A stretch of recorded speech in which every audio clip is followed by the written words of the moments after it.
Ok, creo que esta cosa ya está grabando. Entonces, lo que sería interesante es ver qué parte es la que se está grabando. Supongo que esto. Ok, les voy a compartir mi pantalla para que no tengamos ya más dudas de qué es lo que estamos viendo, ¿no? Ok, muy bien. Entonces, la sesión de hoy básicamente es para que nos podamos poner, ¿qué te digo? Cosa? Para que nos podamos poner, ahí está. Ya están viendo ustedes la página de la clase, ¿no? Entonces, en el Classroom les puse un folder que se llama ejercicio.zip, donde trae algunas cosas que son, digamos, parte como del material que vamos a utilizar, ¿no? La sesión de hoy se supone que se trata un poco como para que vayan familiarizándose con archivos filogenéticos, el tipo de software y el tipo de cosas que vamos a utilizar. Les puse también una lista. Aquí está. Les puse una lista el día de ayer de los programas que vamos a utilizar como más frecuentemente. Los pueden ir descargando. Por ejemplo, aquí Mezquite es como un manejador de proyectos filogenéticos. A algunas personas nos gusta mucho, otros lo odian. Está escrito por los hermanos Madison, Wayne y David. Y inclusive tiene una página en Facebook donde uno puede escribir y Wayne se toma un rato para responder directamente las dudas y las sugerencias que tengan los usuarios, ¿no? Inclusive levanta encuestas ahí de cosas que uno pueda, si han encontrado bugs o cosas por el estilo, ¿no? Aquí el único problema es a lo mejor las personas que tengan Catalina, que tengan Mac Catalina. No sé qué también esté jalando la versión. Ha tenido como muchos problemas para poder utilizar, para poder poner Catalina en Mezquite, ¿no? Mezquite en Catalina. A lo mejor los que tengan versiones un poco más abajo de Catalina, eh, puede a veces encontrar que algunas veces los que cuando descargan este programa, este archivo .dmg, que suele abrir una especie como de disco duro virtual en la Mac, y a partir de ahí copian el folder de Mezquite. Em, si no les funciona el que se supone que les corresponde a su versión, a lo mejor busquen una versión un poco más antigua del programa, como por ejemplo en vez de la 361, busquen la 360 o la 351, ¿no? Las diferencias no son tan grandes y el chiste es que encuentren algo que les funcione en lo general, ¿no? Mezquite va a ser muy útil para cuando concatenemos matrices. Si, por ejemplo, nosotros queremos hacer un análisis utilizando un marcador de proteína, ¿no? Un pedazo de una proteína y además un pedazo de un ribosoma, para poder manejar todo eso y tenerlo junto en una sola matriz, Mezquite es muy útil para hacer ese tipo de cosas, ¿no? Entonces, fundamentalmente por eso también lo queremos, ¿no? Entonces, Mezquite es ese programa. También, como van a ver, los archivos que vamos a utilizar, ya sean archivos de matrices, de alineamientos, de árboles, de datos, etcétera, todos, absolutamente todos son archivos de texto plano. La mejor manera de manejar esos archivos de texto plano es utilizando un programa de estos que son para editar código de como scripts para R y cosas por el estilo. Entonces, como la mejor, ¿por qué son muy útiles estos? Porque si uno abre los archivos con Word o con otra cosa, Word intenta inmediatamente meterle ahí código adicional que luego el resto de los programas no van a leer. La mejor manera de visualizar y manipular los archivos que vamos a utilizar es utilizando estos programas que son para escribir código. Ahora bien, el programa que a mí me gusta más es Sublime Text y es el que yo recomiendo porque funciona tanto en Mac como en Windows como en Linux.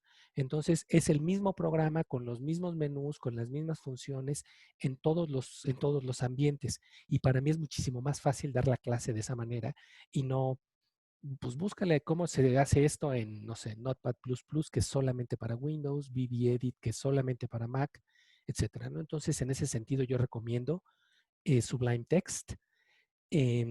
Figtree es un archivo, es un árbol, un programa que nos sirve para visualizar los archivos de árboles, para visualizar los árboles filogenéticos, ¿no? Ya sea en formato Nexus o en formato FileIP. Y si alcanzamos a ver todavía MAFT para hacer los alineamientos, pues lo haremos al ratito, ¿no? Entonces, de todas maneras, aquí está MAFT para que la descarguen en su versión todo en uno. La liga que les puse va directamente aquí. Ya sea que descarguen para Mac o para Windows, o si se sienten más, o si utilizan Linux, pues Linux, ¿no? Pero creo que nadie utiliza Linux acá, ¿no?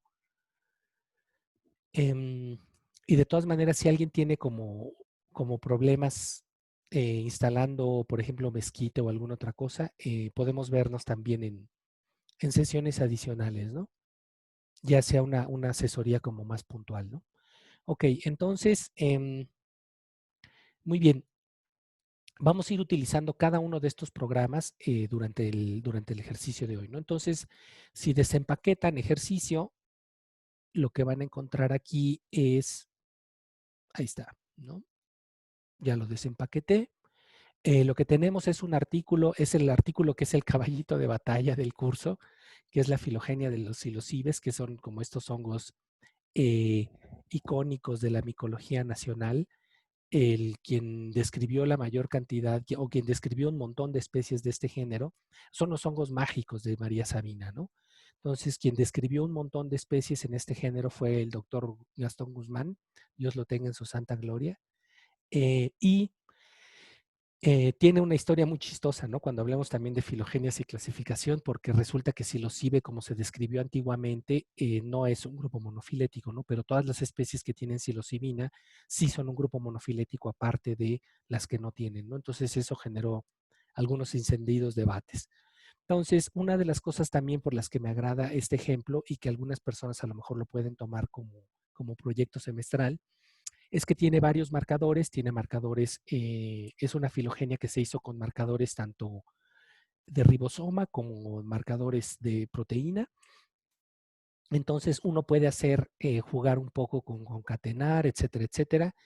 Y se hizo aquí un análisis de reconstrucción de estados ancestrales, ¿no? Que en algunos semestres lo hemos repetido con árboles calibrados, ¿no? Entonces da la opción, da la oportunidad de comparar los resultados en reconstrucción de estados ancestrales utilizando árboles cuyas ramas son proporcionales a la evolución molecular comparado contra árboles cuyas ramas son proporcionales al tiempo absoluto y ver qué efecto puede tener eso en los análisis, ¿no?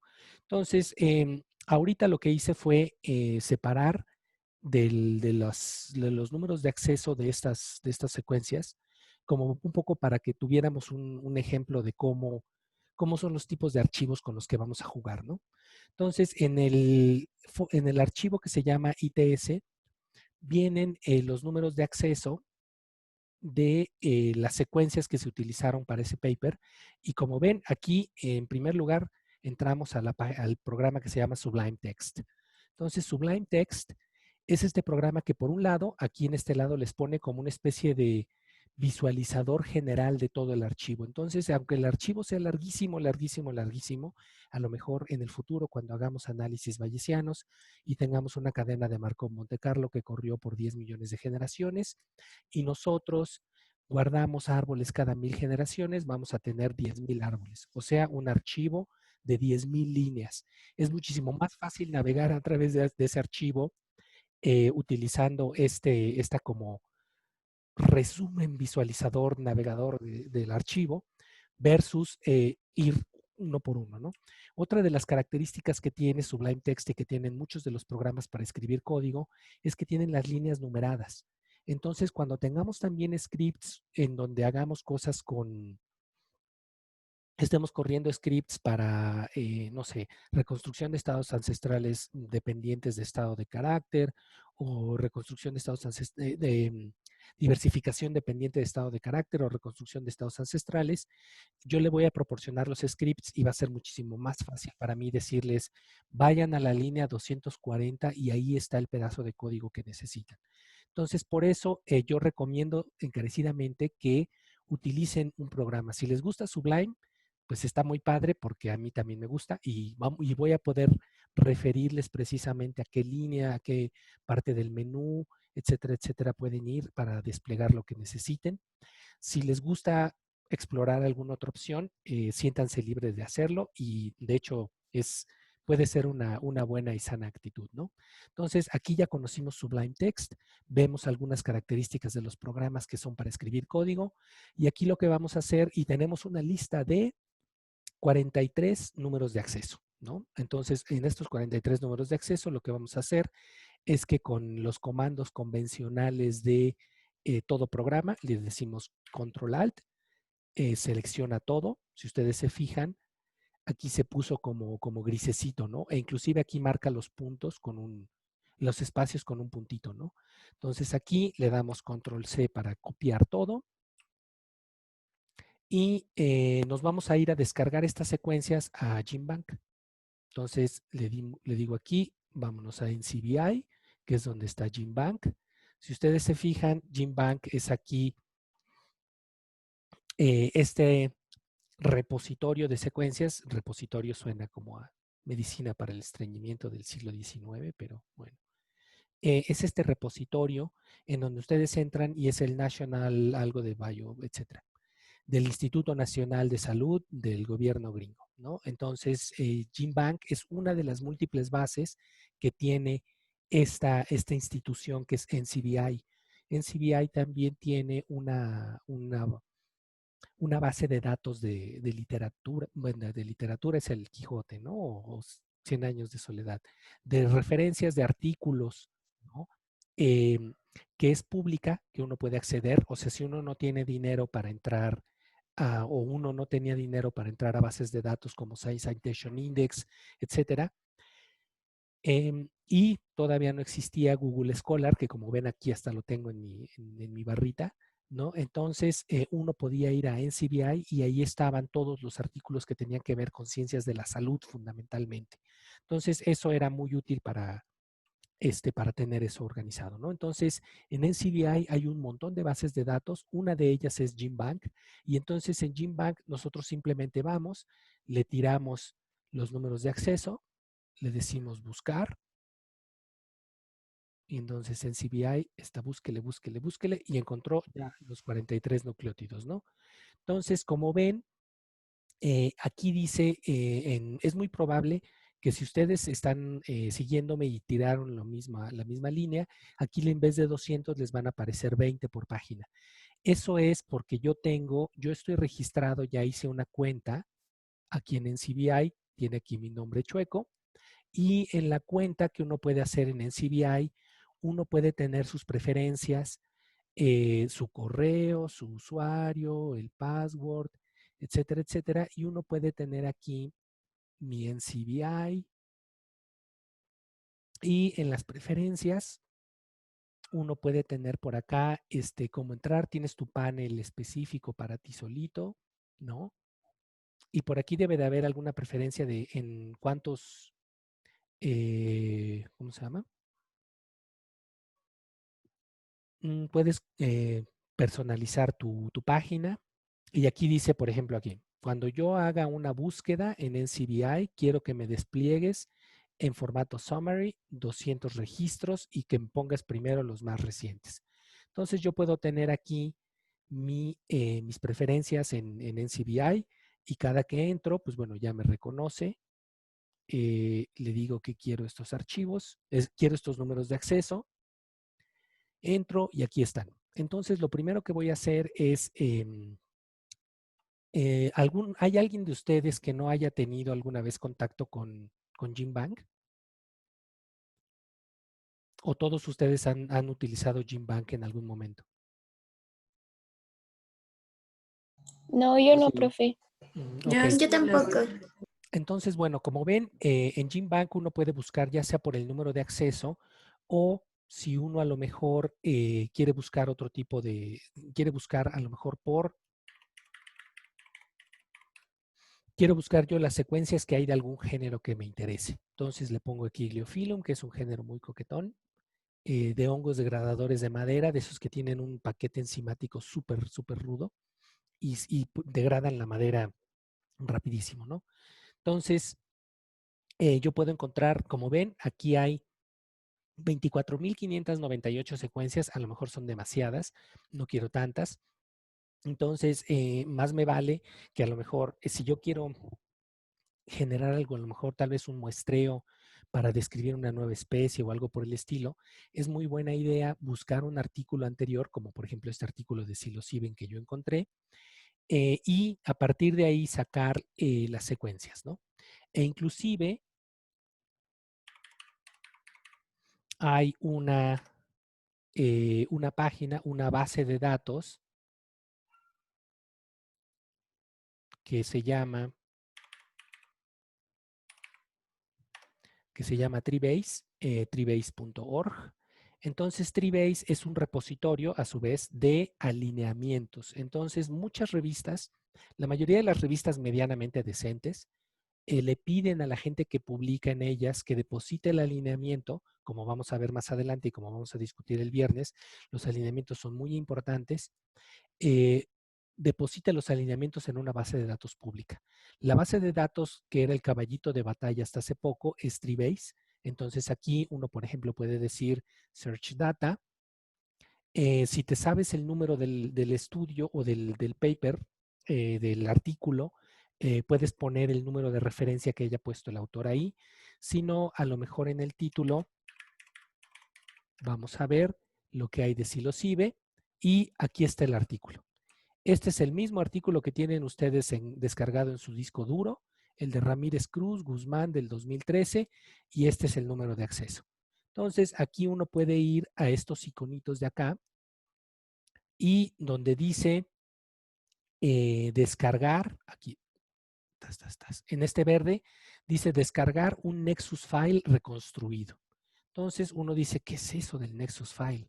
Ah, por cierto, fíjense, el fin de semana pasado también, entre otras de las cosas que intenté hacer, vi esta segunda parte de Blade Runner y ustedes recordarán que ahí en esa película que se basa en este libro de por qué si los robots tienen sueños con ovejas eléctricas o una cosa así se llama, los robots estos replicantes se llamaban Nexus.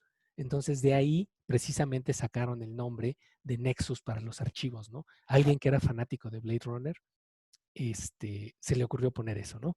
Entonces, los archivos estos Nexus, bueno, podemos ir viéndolo de una vez. Los archivos Nexus son, de nuevo, le hice doble clic y como ustedes vieron, se abrió de nuevo el archivo en mi programa Sublime Text. Esto es para demostrar fehacientemente que los archivos, todos los archivos filogenéticos podrán tener diferentes extensiones, etcétera, pero todo es texto plano. Es texto plano y en lo único en lo que difieren los archivos Nexus de los archivos TXT, de los archivos FAST, etcétera, es en la cantidad de información y la manera en la que está acomodada. Pero todos, absolutamente todos, son archivos de texto plano. Entonces aquí vemos que el archivo Nexus empieza con un gatito Nexus y luego estos datos fueron descargados de Treebase, bla, bla, bla, etcétera, etcétera. Trae información propia acerca del archivo, cuándo se generó, Treebase su copyright, los datos de la referencia al artículo que corresponden a estos datos y luego ya empieza los taxones. Como ven, Treebase, Nexus es un tipo de formato. Aquí, como ven, se hace esto como camotes. No me gusta verlo de esa manera. La línea 102 queda completamente apelmazada. Le voy a decir en ver word wrap y así ya puedo verlo de una manera más fácil. Tengo aquí el alineamiento, tengo estos signos de interrogación que quiere decir que no sé qué, que son datos faltantes ahí en la matriz. Y luego tengo definidos de dónde a dónde empieza cada uno de los diferentes sets de datos. Por lo que veo aquí, hay exones, 28S, 58S, RPV1. Esto parece ser el set de datos completo del artículo y está indicado de qué a qué columna corresponde cada uno de los datos. Como ven acá de este lado, mi navegador del archivo me permite moverme rápidamente y visualizar, en esta sección está la matriz, en esta sección hay otro tipo de información, acá hay un arbolito, y aquí están los nombres de las especies, etcétera, etcétera. Esto es muy, muy conveniente. Bueno, a mí me resulta muy, muy práctico para no perderme en los archivos, ¿no? Pero esta manera de visualizar los archivos Nexus es un poco extraña. Estos alineamientos se ven como medio raros. Vamos a utilizar Mesquite, que es un programa hecho para visualizar alineamientos y corregir alineamientos a ojo y poder verlos, etcétera, etcétera. Entonces me voy a Mesquite, como todo buen archivo, como todo buen programa, le digo File, Open File, y me va a preguntar qué archivo quieres abrir. Le digo este que se llama Nexus, Open. El formato Nexus es el formato por omisión, es el formato por default que tiene Mesquite. Entonces, todos los archivos que Mesquite lea son Nexus. Y de hecho, Mesquite tiene un poco como una especie de Nexus enriquecido, ¿no? Bien, hasta este punto quiero, estos dos programas que hemos utilizado, Nexus y eh, Mesquite y Sublime Text, pueden ser instalados en cualquier parte de su disco duro, pero yo hago una sentida recomendación a que los programas filogenéticos y los archivos de datos y todo, intenten instalarlos en un folder específico que pongan en la raíz de su disco duro. Cuando ustedes abran, bueno, esta es Linux, entonces va a diferir un poco de su archivo, pero en mi canal debo de tener algo que tenga, alguno de los videos de Mesquite, yo creo, o de cómo instalar alguno de los programas por ahí de Raxml o Mr. Valles, debe de tener recomendaciones generales sobre dónde instalar ¿cómo se llama? Los programas filogenéticos y los archivos. Instálenlo directamente en C2 puntos, hagan un folder que se llame sistemática, no le vayan a poner acento ni espacios ni nada, porque eso le hace chiras pelas a los programas horrible. Entonces, sigan las recomendaciones del canal y, y ahí traten de guardar sus datos, ¿no?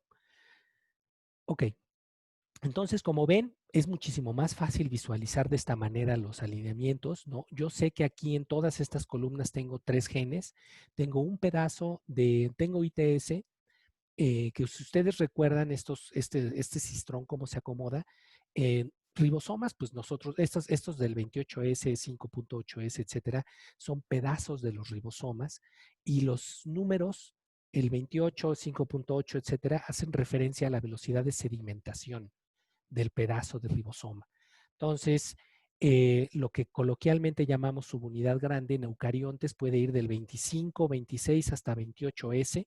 Lo que llamamos subunidad pequeña anda entre 16 y 18S. Y la unidad que es la subunidad 5.8S, es el caballito de batalla para la filogenia con eucariontes. Ustedes cuando vean los artículos esos de WUS, de los 70s, 80s, donde empezó a hacer las primeras filogenias para reconocer los 3 dominios, utilizaban 5.8S. Entonces, prácticamente los ribosomas son el caballo de batalla de lo que utilizamos para hacer filogenia. ¿Por qué? Porque todo el mundo tiene ribosomas y son como muy conservados y como son multicopia, o sea, necesitamos muchos ribosomas, tenemos un montón de copias en el genoma. Esas copias eh, casi en la mayoría de los casos son iguales en todos, en cada especie. Por lo tanto, como son multicopias, son más fáciles de extraer, ¿no? O sea, no se necesita DNA de tanta buena calidad, etcétera, etcétera. En hongos, y la manera en la que están organizados es que viene primero la subunidad pequeña, o sea, la 18S, luego viene el ITS1, o sea, un interespaciador que no codifica para nada, y como no codifica, entonces prácticamente cualquier mutación que le caiga ahí se puede fijar y se puede heredar y varía muy rápido. Entonces es un marcador que se utiliza para, por ejemplo, en hongos lo utilizamos para complejos de especies, describir nuevas especies, etcétera. Viene el ITS1, luego la 5.8, luego el ITS2 y luego la subunidad grande. Todo ese pedazo es como el cistrón que utilizamos mucho en filogenias con hongos y en filogenia molecular, ¿no? Entonces, esta matriz en específico tiene un pedazo de la subunidad grande, tiene el 5.8 y tiene un pedazo del RPV2, que es una cosa para hacer, ya no me acuerdo ahorita, ahorita se los debo, pero ahorita se los completo. Entonces, estas son dos maneras de visualizar los archivos Nexus. Como ven aquí, está como medio feo y aquí está como más bonito. Mesquite es el programa específico para manipular estos árboles, estos archivos. Y aquí, como vimos hace rato, adicionalmente hay un arbolito, ¿no? Entonces aquí dice psilocibe sensulato, un árbol combinado. Le hice clic ahí y apareció este menú contextual y le digo ver los árboles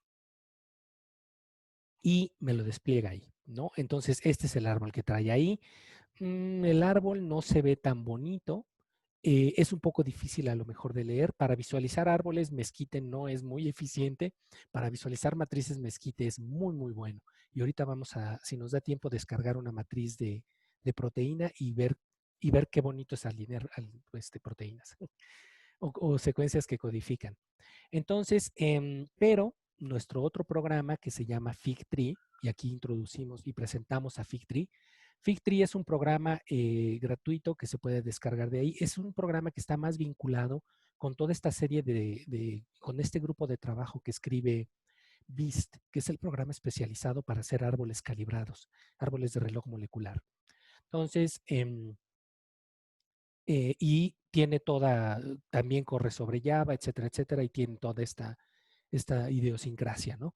Entonces aquí nos vamos al desktop, nos vamos para acá y aquí está el mismo árbol, pero visualizado en FigTree. Abrí la misma matriz y el programa reconoció que había ahí un árbol filogenético. Aquí lo que puedo hacer es subirle el tamaño a la letra, porque como soy medio débil visual, entonces no veo muy bien, ¿no? Inclusive puedo aquí a lo mejor marcar algunas de las ramas, ponerles colorcitos, ¿no? Marcar clados o marcar ramas, etcétera, etcétera, y juguetear con varias cosas que tiene el programa, ¿no? Entonces, FigTree es un programa muy útil para abrir estos archivos filogenéticos y este me permite también enseñarles otro tipo de archivo, que son estos archivos que contienen únicamente árboles. Aquí tenemos otra vez este archivo que se llama Coltriciella Tree, es un archivo de un artículo que estamos trabajando ahorita que es para describir una nueva especie en el género. Entonces, uno le hace doble clic de nuevo, le haces doble clic y en este caso únicamente tiene el archivo, únicamente tiene un árbol. Es un archivo en formato Nexus y dice empieza viene el árbol está enraizado y vemos aquí un montón de numeritos chiquititos, pero si ustedes se fijan, tiene extensión .tree, pero es un archivo de árboles. Es un archivo en formato Nexus que contiene árboles y creo que es puro texto plano.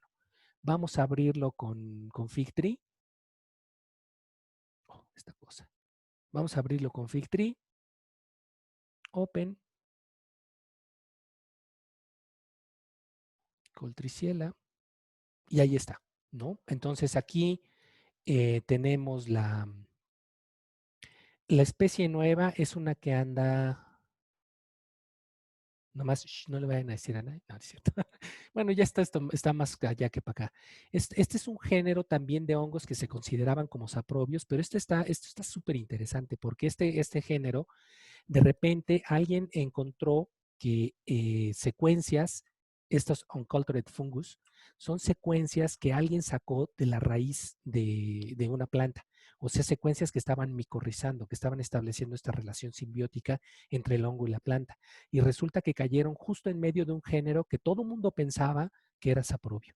Entonces, es claro, o sea, todo el mundo así se empezó a decir, no, no es cierto, es error, etcétera. Se confirmó varias veces y ahora ha empezado a alimentar estas teorías acerca de la posibilidad de un nicho dual entre especies que puedan pasar una parte de su vida como saprobios y otra parte de su vida como endófitos o como simbiontes, etcétera, etcétera, ¿no? Pero entonces esto es para enseñarles que los árboles simplemente, en primer lugar, todo lo de los nodos, las ramas, etcétera, etcétera, no existe per se, sino que son como construcciones y representaciones, ¿no? El árbol es una representación en puros paréntesis, ¿no? Entonces, yo no sé si ustedes habían visto ya en Sistemática 1 que los árboles en realidad son notación como parentética. Inclusive, vamos a escribir un árbol, vamos a hacer un arbolito. Ahorita mismo hacemos un arbolito. Vamos a hacer un árbol. Y esa es otra de las cosas que me gusta mucho de utilizar estos programas de código. Escribo un paréntesis y se me abren los dos paréntesis y se me marcan a los lados o abajito, en esta parte de aquí, se me marca a qué corresponde cada uno de los paréntesis. Voy a poner a la especie A, coma, luego voy a poner dos especies acá adentro, voy a poner una especie B, o vamos a poner especie D, coma, y luego dentro de este otro paréntesis que representa otro clado, acuérdense, representamos todo con puros árboles dicotómicos. Voy a poner a las especies B y C. Y luego, como ustedes van viendo, cuando me paro aquí junto a este paréntesis, se me activan estos dos y me dice, este paréntesis corresponde a este otro, ¿eh? No lo vayas a borrar, no seas burro. Ese corresponde al anterior y este corresponde a todo el árbol. Le pongo punto y coma para decirle al programa que ya acabé. Le digo save, le digo guardar. Este se va a llamar mi primer pero no les voy a poner signos de interrogación, le voy a poner mi primer arbolito punto tree. Porque como ven, este formato no dice Nexus ni nada. Este es el formato más básico para árboles, que es el formato Newick, y que únicamente tiene el árbol y en una sola línea de texto y al final un punto y coma y paz. Esto me voy a Figtree y digo, ay, ¿a poco si es un árbol eso? Bueno, vamos a ver. Ejercicio, mi primer arbolito. Ahí está. Ese es mi primer arbolito. Vamos a hacer más grande la letra. Ahí están las especies. A, D, B y C. Están en la misma relación en la que yo los dibujé originalmente. Y para que vean que los nodos y todas estas ramas, etcétera, no tienen, o sea, son como construcciones que nosotros hacemos para poder representar estas relaciones de parentesco. Las relaciones únicamente las podemos representar también entre paréntesis, pero claro, ¿no? O sea, leer esto, a leer el árbol, pues, o sea, yo prefiero leer, o sea, yo no tengo esa capacidad para imaginarme el árbol nomás de leerlo así, ¿no? Entonces, por eso utilizamos Fictree, que es un visualizador de arbolitos, ¿no? Entonces, ya vimos árboles Nexus, ya vimos archivos Nexus, archivos Newick, ya vimos archivos de árboles, vimos Figtree, vimos Mesquite, regresemos a GenBank. También vimos aquí estas fuentes de datos de árboles. Treebase fue el original y el más mejor de todos hasta que llegó Dryad, que Dryad es digamos, el repositorio más recurriendo o en más frecuentemente utilizado hoy en día, porque muchos de los análisis hoy en día ya son sumamente complicados y tienen un montón de datos adicionales. Por ejemplo, si yo hago un análisis de diversificación asociada a estados de carácter, una buena práctica, una cosa que yo recomendaría y que yo como a lo mejor como editor de una revista yo no aceptaría un artículo que no lo tuviera, es que yo quisiera ver el código con base en el cual corrieron los análisis en R. Treebase no te acepta códigos, no te acepta ningún otro tipo de datos, etcétera, etcétera, sino solamente te acepta alineamientos y matriz y árboles o archivos de morfología y árboles, pero no te acepta otra cosa. Dryad acepta todo tipo de datos adicionales que tengan que ver con análisis de diversificación, reloj molecular, te acepta todo lo que quieras poner ahí, aunque claro, es un costo, te cobran una cantidad de dinero. Creo que anda rondando alrededor de los $100 por depositar tu set de datos y te dan un DOI, entonces Digital Object Identifier, y puede vivir ahí tu set de datos en Dryad, ¿no? Entonces, si uno quiere buscar también sets de datos o anda buscando ejemplos, puede entrar en esta base de datos, ¿no? Entonces, regresemos a nuestra base de datos anterior. Entonces, aquí tenemos, regresamos de nuevo a GenBank. Ya hicimos nuestra búsqueda. Tenemos nuestras 43 secuencias en donde, como pueden ver, lo primero que uno ve es la descripción de qué diablos es el registro. Y la descripción es casi una letanía, no es un rollote. Dice psilocibe cerulens, el ejemplar, esta secuencia corresponde al ejemplar voucher, que corresponde al ejemplar colectado por Franco Galván. Número 1 fue su primer colecta del muchacho, al parecer. Está depositado en el herbario de la Universidad de Guadalajara, que es el IBUG. Como ustedes todos recordarán, los herbarios, cuando son herbarios serios de veras, se tienen que registrar en una organización internacional que le da los acrónimos, o sea, estas letritas. Esta secuencia tiene un pedazo del 18S, tiene toda el ITS1, tiene todo el 5.8, tiene todo el ITS2 y tiene un pedacito del 28S. Como ustedes recordaron hace rato, yo les platicaba que esta es la manera en la que están acomodados el cistrón. Tiene la subunidad de la pequeña, ITS1, 5.8, ITS2 y luego la subunidad grande. Lo que hacemos generalmente los micólogos es que anclamos los primers en el final de la subunidad pequeña, el principio de la subunidad grande, y de ahí a partir secuenciamos. Generamos secuencias que en el caso de los hongos andan alrededor de 600, 700 y pico pares de bases. Una práctica muy común es que hoy en día muchas secuencias agarran un pedazo también de la subunidad grande, porque la subunidad grande en hongos es la esencia de lo que proporciona la esencia de la información de lo que sabemos de la filogenia en hongos. Entonces uno puede encontrarse a lo mejor los primeros 500 o 700 pares de bases de la subunidad grande porque anclaron en un primer que estaba más lejos, ¿no? Inclusive a lo mejor ya me salí de la cámara, ¿no? Así ya me estoy viendo acá. Entonces, uno ve esa información ahí descrita, uno le pica y vamos a ver qué información tiene, ¿no? Para los que no han entrado a GenBank. De nuevo, el nombre de la secuencia y luego empiezan todos estos metadatos asociados que son un montón de información. Vamos a hacer más grande esto del navegador. El locus este es el número de acceso, son 625 pares de bases, lineal, cuando se subió. La definición es el nombre, o sea, esa letanía grandota que tiene la descripción de la secuencia. Número de acceso, esta es la versión 1. El organismo es Psilocybe cerulens. La taxonomía o la clasificación que tiene GenBank, pues no es una clasificación de referencia, ¿no? Pero simplemente sirve para no perderse, ¿no?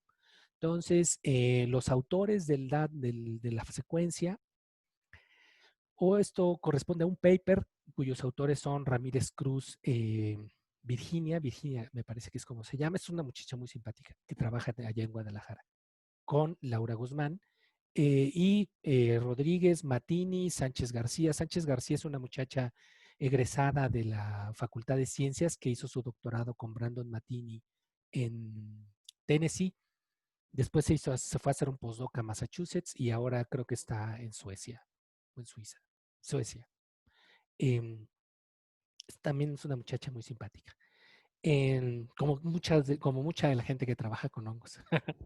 Entonces, el artículo donde se publicó quiénes hicieron la secuencia, muchas veces va a diferir las personas que hacen la secuencia de las personas que tienen el artículo, por eso tienen estos dos datos diferentes, ¿no? Y aquí viene lo bueno. Es DNA genómico, este es el número de referencia del aislado, este es el metadato que hace referencia al ejemplar de donde está guardado. Esto es súper, súper, súper importante. Por lo general, un trabajo serio no se debe de hacer. Un trabajo serio, la secuencia tiene que tener un ejemplar de respaldo depositado en una colección seria, en una colección oficial. Esa colección tiene la obligación de permitirles el acceso a esos ejemplares, para eso están ahí, para que ustedes puedan verificar, generar nuevos datos, etcétera, etcétera. Por eso son súper, súper, súper importantes los ejemplares de respaldo. ¿Dónde se colectó? En México. No es muy, muy, muy informativo, pero bueno, si están haciendo un trabajo acerca a lo mejor de la distribución mundial, eso sí les sirve. Y luego viene una descripción ya más a detalle y la secuencia. Entonces, como ven, vienen todos estos metadatos, que es información que es muy útil y muy relevante, ¿no? Pero nosotros ahorita lo que queremos son las secuencias. Entonces, lo que vamos a hacer es que vamos a descargar estas secuencias, le vamos a decir mandar a, le decimos registro completo, lo mandamos, no lo vamos a mandar al ¿cómo se llama? Al rancho del peje, sino lo vamos a mandar a un archivo. Le decimos en este formato, le decimos queremos formato FASTA. El formato FASTA es el formato clásico para transportar, compartir secuencias de DNA o de aminoácidos. Entonces, para poder ver de qué se trata este formato FASTA, vamos a descargarla de esta manera. Y la vamos a ordenar en el orden en el que nos la presentó en la página, ¿no? Podríamos hacerlo por acceso, pero mejor dejémoslo eso por omisión. Le decimos crear archivo. Y aquí, dependiendo de cómo tengan ustedes configurado su navegador, algunos navegadores a lo mejor, como son de nuevo archivos de texto plano, a lo mejor les despliega la secuencia. En este caso, eh, yo configuré mi navegador para que guardara el archivo y me preguntara en dónde quiero guardar los archivos que descargo.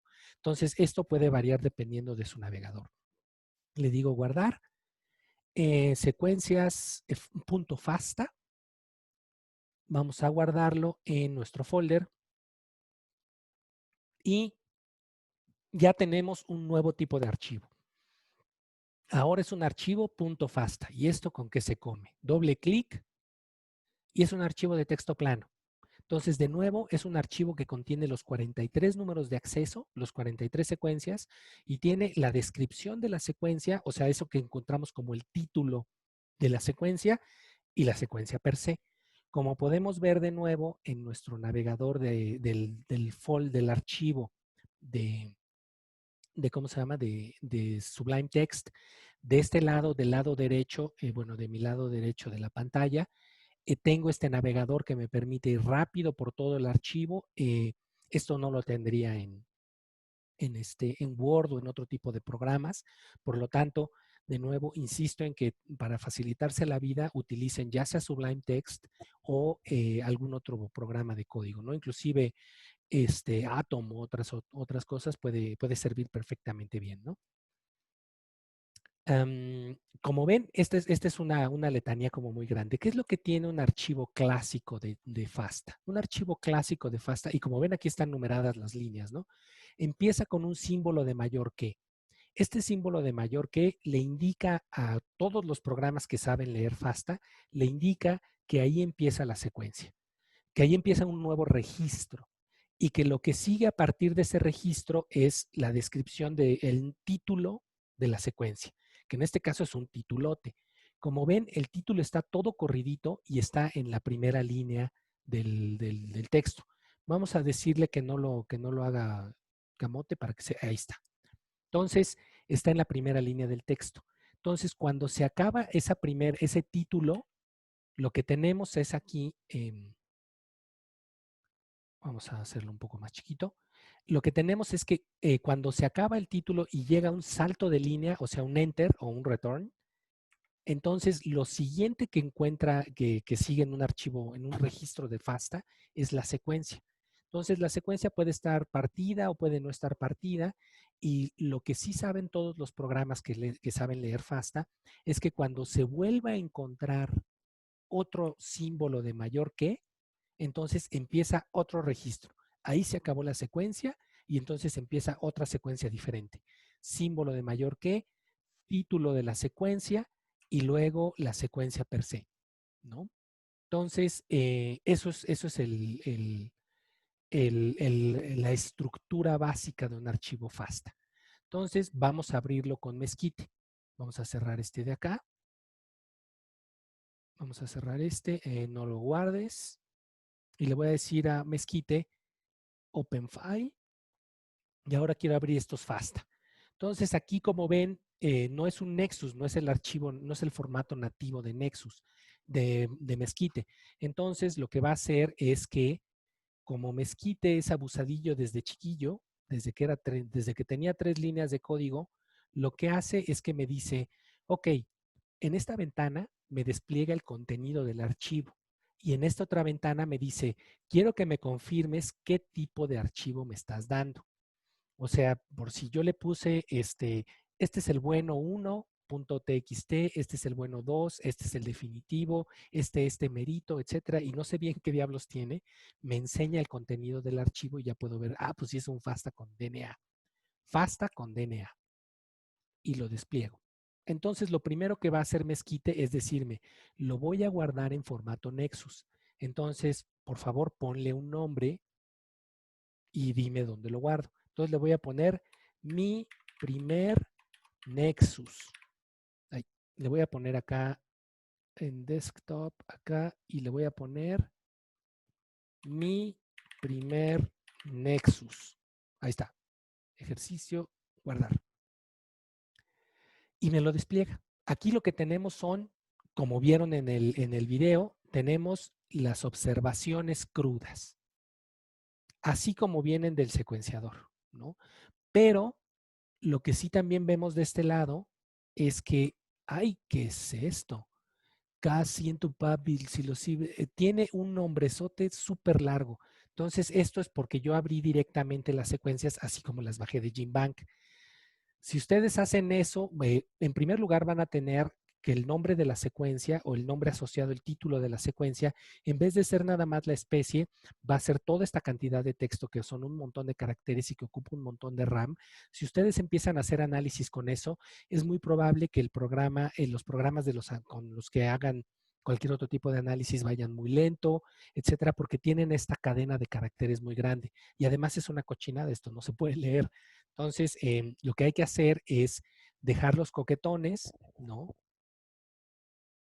Dejar los coquetones y en sentido estricto uno diría, bueno, a lo mejor quiero, si voy a utilizar nada más el ITS, le voy a quitar todo este rollo y me voy a quedar con el puro nombre de la especie y a lo mejor el número de acceso para poder rastrearla después y encontrarla en GenBank por si necesito alguna cosa adicional.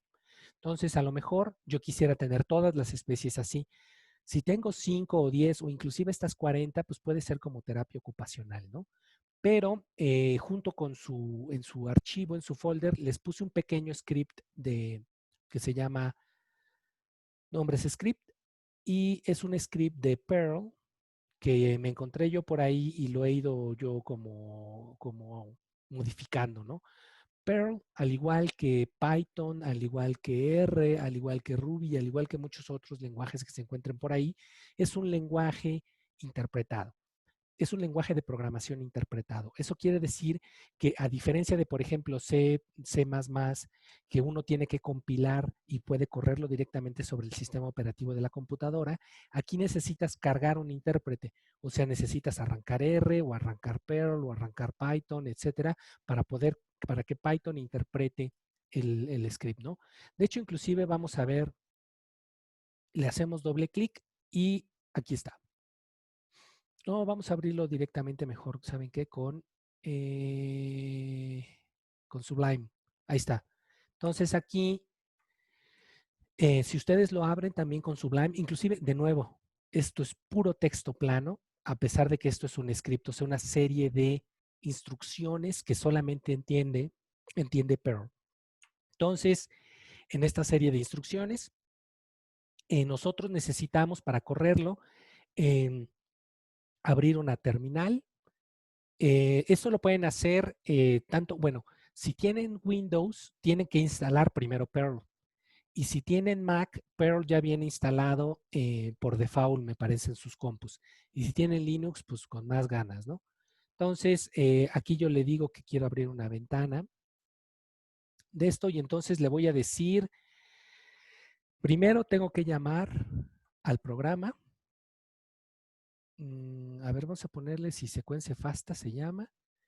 Primero tengo que llamar a Perl y decirle a la computadora, le voy a decir a Perl que por favor hay aquí un script que se llama accession nombre .pl. PL es para indicar que es un archivo de Perl, pero como vieron es un archivo de texto plano. Entonces le digo a Perl, ejecútate ese archivo. Entonces, primero me dice, tienes que poner el nombre completito junto con la ruta de acceso. La ruta de acceso es esta estructura de directorios. Por eso, si ustedes lo guardan en C2 sistemática, va a ser muchísimo más fácil que escriban eso a que escriban toda esta letanía que yo tengo que poner, ¿no? Le voy a dar aquí copy, le voy a dar aquí paste y le voy a poner que se llama sequences.fasta. Ok. Ay, se me estaba olvidando. Para descargar esto, me regreso para utilizar el script. El script tiene que correr en un archivo cuyo formato es TinySec. Y eso ya se me andaba olvidando. Ahorita vamos a ver qué es un archivo TinySec. Vamos a guardarlo acá. Vuelvo a descargar las secuencias, pero ahora con formato TinySec. El formato TinySec es un formato. Ahí está. Sequence ahora se llama Sequence FASTA. El archivo se llama sequencefasta.xml. Vamos a quitarle eso de FASTA y vamos a ver el archivo en Sublime. Si se fijan, este archivo tiene información, tiene algunos de los metadatos de la secuencia. Tiene su número de acceso, tiene el número de referencia hacia la taxonomía del sistema de clasificación de, ¿cómo se llama? De GenBank. Tiene el nombre de la especie, tiene otra vez lo que llaman la definición, o sea, toda esta letanía gigante y luego tiene la secuencia. Pero si se fijan, todo viene súper etiquetado. El nombre de la especie viene entre las etiquetas SIG.org.name y luego SIG.org.name.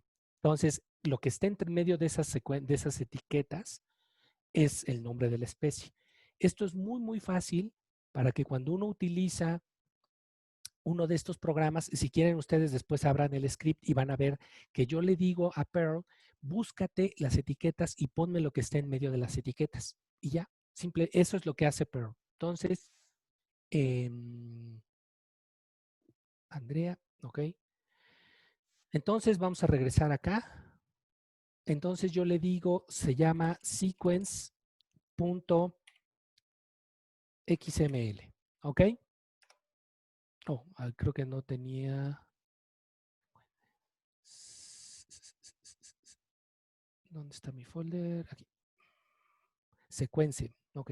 Entonces, le puse yo sequences. Entonces, vamos a volver. Corremos el archivo este. Le pegamos este pedazo de la dirección. Le ponemos. Ahí está. Y entonces ahora me pide que le genere un archivo de salida. Le digo copy. Le digo paste y luego en vez de XML, porque no le puedo poner el mismo nombre porque me lo va a sobreescribir, le pongo TXT y luego, o a lo mejor inclusive le puedo poner FASTA. Le doy enter y ya acabó, aquí está. Entonces, si ustedes ven aquí, ya tomó el número de acceso, el nombre de la especie y la secuencia. Y me armó un archivo FASTA así de rapidito. A lo mejor aquí estos .1 no me gustan, guácala. Entonces le doy buscar y reemplazar, la función de buscar y reemplazar de Sublime Text. Le digo todos los .1, cámbiamelos por guiones bajos. Reemplazar todos. Ahí está. Luego esos espacios, a lo mejor a algunos programas les va a hacer chiras pelas. Todos los espacios, cámbiamelos por guiones bajos. Voy revisando mis secuencias. Por aquí hay algunas que tienen unos nombres bien raros. Tienen unos guiones y así sucesivamente. Y puedo ir limpiando. No me gustan los puntitos. Si encuentras un punto, por favor, quítalo. Si encuentras un guión medio, Los guiones medios tampoco me gustan. Ponle un guión bajo. Y ya están acá limpias mis secuencias. Esto lo vuelvo a guardar, sequence FASTA, me voy a Mezquite, le digo abrir, me vuelve a decir que sí es FASTA DNA, le digo que sí, le dice que me lo va a volver a guardar, le digo que sí, y aquí tengo mi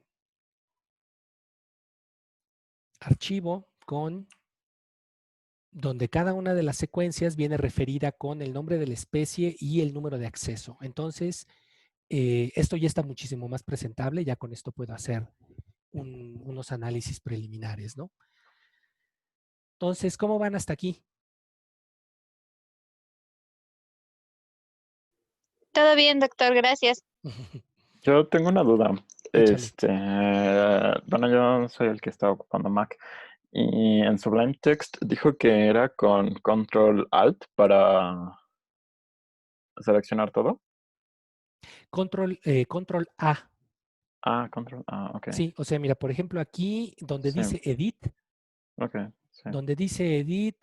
debe de decir, bueno, Copy, Selection, Find. Por lo general está en Edit el Select All. Está en selección. Sí, Le dije ok. select all.